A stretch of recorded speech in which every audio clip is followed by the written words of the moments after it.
une région qui, depuis le XVIe siècle, est occupée par de grandes plantations de canne à sucre, qui ont d'abord été implantées par les Portugais, et pendant longtemps avec du travail esclave d'origine indienne ou d'origine africaine, qui ont été importés. Et ensuite, après la fin de l'esclavage, on a continué à avoir des rapports de domination extrêmement forts dans cette région entre les maîtres de ces plantations et leurs employés. Agora nós vamos cantar trava-língua pro pessoal ver. Quem for mole, se arrebenta, viu, poeta? Botar o assunto do jeito que você quiser, viu?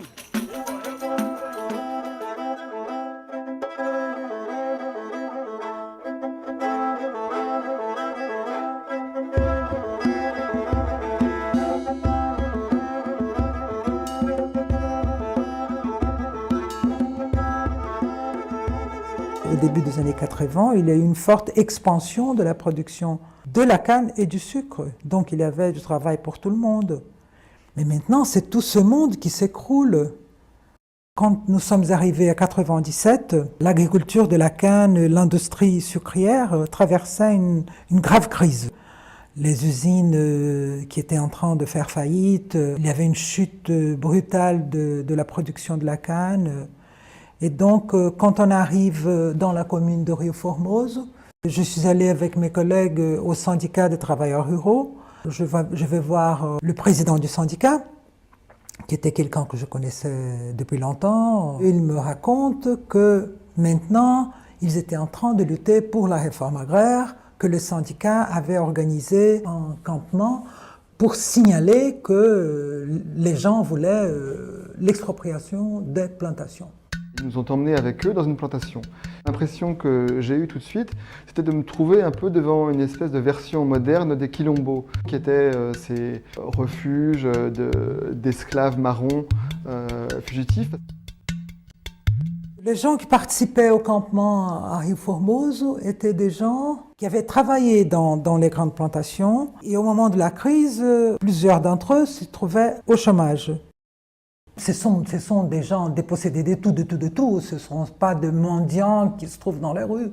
C'est pas ça. Ce sont des pauvres qui cherchent quelque chose de mieux pour eux. En revenant à plusieurs reprises dans ces campements, on a commencé à connaître un peu les gens, à connaître un peu leur vie, à essayer de comprendre pourquoi ils étaient là.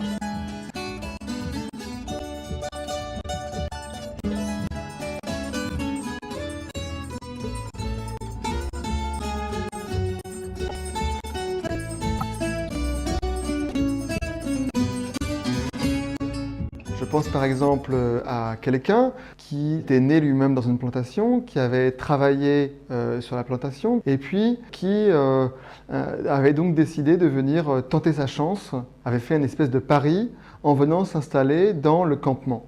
Un autre cas qu'on peut évoquer, c'est quelqu'un qui était parti à São Paulo. Il travaillait comme cuisinier dans un restaurant, il avait acquis une qualification et puis son restaurant a fermé. Il se retrouve au chômage et à ce moment-là, il apprend que la plantation sur laquelle ses parents habitaient, à Maragi, allait être expropriée. Donc il est revenu en disant « ça y est, la terre pour moi est une issue ». Les gens parlent souvent d'issue.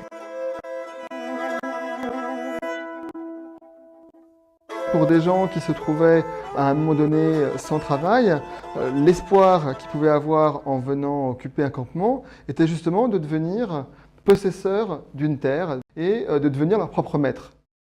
Ce qui est le plus important pour les gens, c'est d'abord d'acquérir ce qu'ils appellent la liberté et non plus de vivre dans la dépendance par rapport au patron. Plusieurs des personnes qu'on a rencontrées, je pense par exemple à quelqu'un qui s'appelle Pau Presidente, toute sa vie, il a coupé la canne dans une plantation.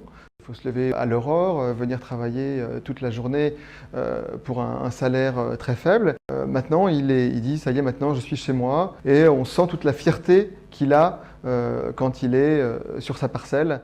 À partir du moment où on a obtenu une parcelle, on peut à ce moment-là construire une maison qui a un caractère plus ou moins provisoire. Ensuite, dans un second temps, l'Institut national de colonisation et de réforme agraire, l'INCRA, va faire une espèce de subvention en fait, qui va permettre de construire des maisons en dur. Moi j'étais là au moment où sont arrivés les fonctionnaires de l'INCRA qui venaient pour faire signer les formulaires de demande de subvention pour les matériaux de construction des maisons. Et donc il y avait une espèce d'effervescence comme ça tout autour de cette signature. Et soit les gens avaient appris à signer et donc s'efforçaient d'écrire lentement leur nom. Certains en fait devaient faire signer quelqu'un d'autre à leur place. Et peu après en fait sont arrivés les camions qui ont commencé à décharger les briques. Et on voyait les parcelleros regarder, fascinés, ces briques qu'on était en train de décharger et les tas de briques qui commençaient à s'accumuler sur ce qui était auparavant un champ. Quand les gens peuvent construire une maison en dur, dans laquelle il y aura une salle de bain, dans laquelle ils auront une pièce, c'est quelque chose d'absolument extraordinaire. Parce que ce sont des gens qui, en général, n'ont jamais habité dans une maison en dur et qui n'ont jamais eu une maison vraiment à eux. Il y a une fierté en fait de construire sa maison qui est liée au fait qu'on devient une personne nouvelle. En fait, ce qu'on veut montrer à travers ces photos, ces portraits de personnes, que ce sont des personnes concrètes en chair et en os, qui ont une histoire, qui ont une trajectoire, chacun différente. Et c'est un peu une façon aussi de leur rendre hommage et de les remercier que de montrer ces photos et de les montrer ici.